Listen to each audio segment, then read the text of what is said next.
tu viens d'éclore. Aveugle, nu, pas plus gros qu'une pièce de 2 euros. Autour de toi, au fond du nid, il reste 3 œufs bien au chaud. Et ton tout premier geste dans la vie, c'est de les faire disparaître. Tu glisses un œuf dans le creux de ton dos, tu montes, tu pousses. L'œuf bascule par-dessus le bord et s'écrase tout en bas. Tu recommences, encore, jusqu'à ce que le nid n'appartienne qu'à toi. Tu es un bébé coucou. Personne ne t'a appris ça. Ta mère est partie avant même ta ponte. Tu ne la verras jamais. Voici la partie que les documentaires préfèrent couper. On te vend la nature comme une grande histoire de mère dévouée. La vérité, c'est que certains animaux sont des parents désastreux. Ils abandonnent, ils affament, et parfois, ils dévorent leurs propres petits. Et le pire de tous n'est pas celui que tu imagines. Ce n'est pas celui qui mange ses bébés, reste avec moi. On va les classer, du moins pire au plus glaçant. On commence doucement avec la reine de l'abandon, la tortue de mer. Une nuit par an, elle rampe hors de l'océan sur la plage. Elle creuse un trou dans le sable avec ses nageoires arrière. Elle y pond jusqu'à 100 œufs, un par un. Puis elle rebouche le trou, se retourne et repart vers la mer. Elle ne reverra jamais un seul de ses petits, jamais. 60 jours plus tard, les bébés éclosent seuls, sous le sable. Ils doivent d'abord creuser vers le haut, tout seuls, jusqu'à la surface. Puis foncer vers les vagues avant que les crabes ne les attrapent. Sur 1000 bébés tortues, environ un seul deviendra adulte. La stratégie de maman? Faire tellement de bébés que la malchance ne peut pas tout tuer. Mais abandonner, c'est presque gentil. Passons au tri sélectif. Le panda géant, l'animal le plus mignon de la Terre, cache un secret moche. Une femelle panda donne souvent naissance à des jumeaux. Un bébé panda pèse 100 grammes. Rose, aveugle, minuscule comme une barre de beurre.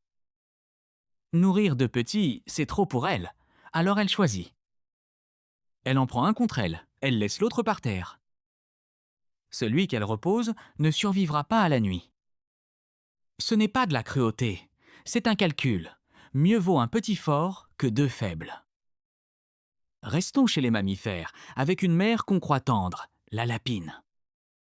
Elle creuse un terrier, tapisse le fond de son propre poil et y pose ses petits.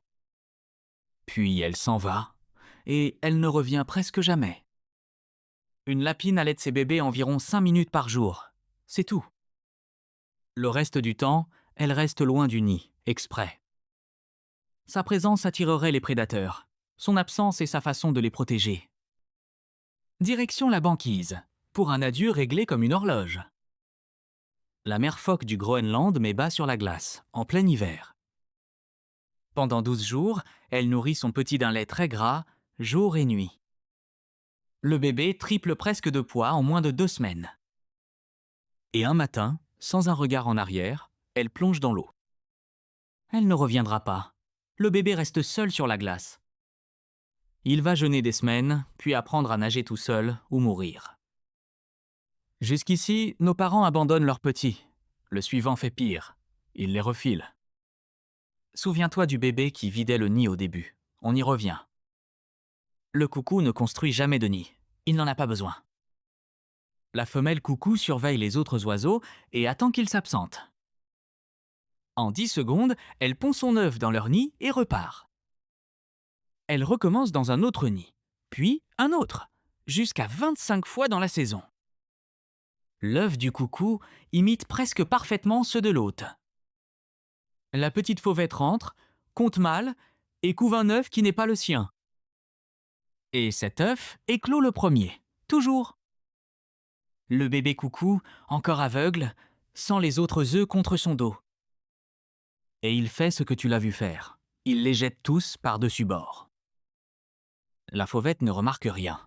Elle nourrit l'assassin de ses enfants. Très vite, le coucou devient 3 fois plus gros que sa mère adoptive. Elle doit grimper sur son dos pour glisser la nourriture dans son bec. Résultat, les vrais parents ont travaillé tout l'été pour l'enfant d'une autre. Et pourtant, le coucou n'est toujours pas notre pire parent, loin de là. Jusqu'ici, nos pires parents avaient un point commun. Ils abandonnaient. Ils partaient. Abandonner un petit, c'est cruel. Mais au moins, on ne le touche pas. Maintenant, on passe un cap. Certains parents ne partent pas. Ils mangent. Pas par folie, par gestion. Et c'est ça qui dérange vraiment. Voici le coléoptère fossoyeur. Son nom, à lui seul, est déjà tout un programme. Il trouve le cadavre d'une petite souris et l'enterre tout entier. Ce cadavre, c'est le garde-manger. Toute la famille va vivre dessus. La mère pond ses œufs juste à côté. Les larves éclosent affamées. Elle les nourrit bouche à bouche, comme un oiseau. Attendrissant, non? Sauf qu'elle compte. Elle compare le nombre de larves à la taille du cadavre. Trop de bouche pour trop peu de viande? Elle en dévore une partie. Les biologistes appellent ça la réduction de couvée. Elle ajuste la famille au repas. Résultat, moins de petits, mais chacun bien nourri. Un calcul, pas une colère. Elle a mangé ses enfants pour que les autres vivent. Et ça, ce n'est que le début. Il se peut que tu aies eu un hamster. Mignon, joufflu, parfaitement inoffensif. Une femelle hamster peut avoir jusqu'à 12 petits d'un coup. 12 bouches roses, aveugles, qui piaillent sans arrêt. Et parfois, la mère craque. Trop de stress, trop de bruit, trop peu de place. Elle en dévore quelques-uns. Ça paraît monstrueux. Pour elle, ce n'est qu'un thermostat. Un petit trop faible, malade, ou juste en trop, il redevient de l'énergie. Cette énergie repart dans le lait des survivants. Rien ne se perd. En captivité, un simple excès de manipulation peut déclencher ça. Le conseil des éleveurs. Ne touche jamais un nid les premiers jours. Descends sous l'eau. Chez beaucoup de poissons, c'est le père qui garde le nid. Il chasse les prédateurs, il évente les œufs pour les oxygéner. Père modèle. Des centaines d'œufs collés sur une pierre. Et lui, seul, monte la garde. Sauf que garder coûte cher. Il ne mange plus, il maigrit, il s'épuise. Alors, il fait ses comptes. Et il se met à manger ses propres œufs. Les biologistes appellent ça le cannibalisme filial. Manger sa descendance comme un en-cas.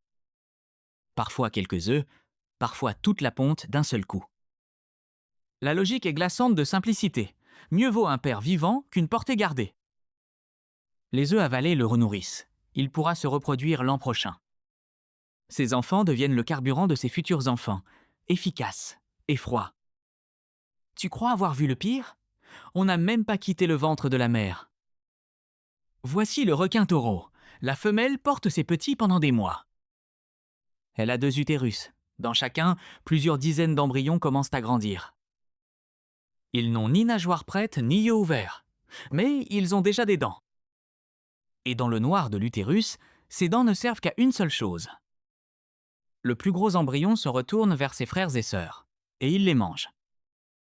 Un par un, il dévore chaque rival, jusqu'à rester tout seul. Les biologistes appellent ça l'oophagie, le cannibalisme intra-utérin. De plusieurs dizaines d'embryons, il n'en naîtra qu'un par utérus, 2 en tout. Ce survivant n'est déjà long comme ton bras, et déjà un tueur accompli. Sa toute première expérience de la vie, c'était manger sa propre famille. La mère, elle, n'a rien fait. Elle a juste fourni la reine. Pas de cruauté, pas de choix. Juste 2 utérus transformés en tournois. Le gagnant vient au monde. Les autres ne sont jamais nés. Voilà notre sommet. Maintenant, la question qu'on traîne depuis le début. Qui est le pire? Le requin qui dévore ses frères? Il n'a rien choisi. Il obéit à ses gènes. Le vrai pire parent n'est pas le plus violent.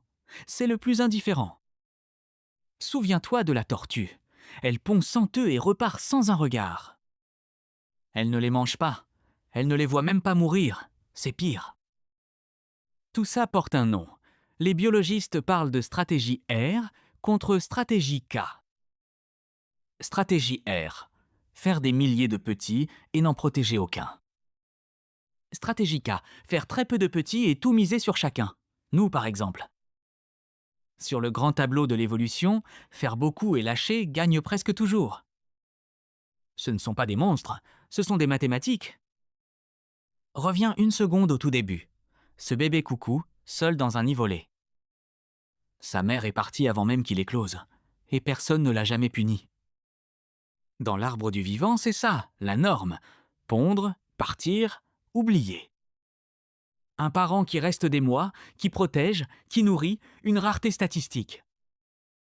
Toi, ce soir, il se peut que tu lises une histoire à un enfant avant qu'il dorme. À l'échelle du vivant, ça fait de toi une anomalie. Profites-en.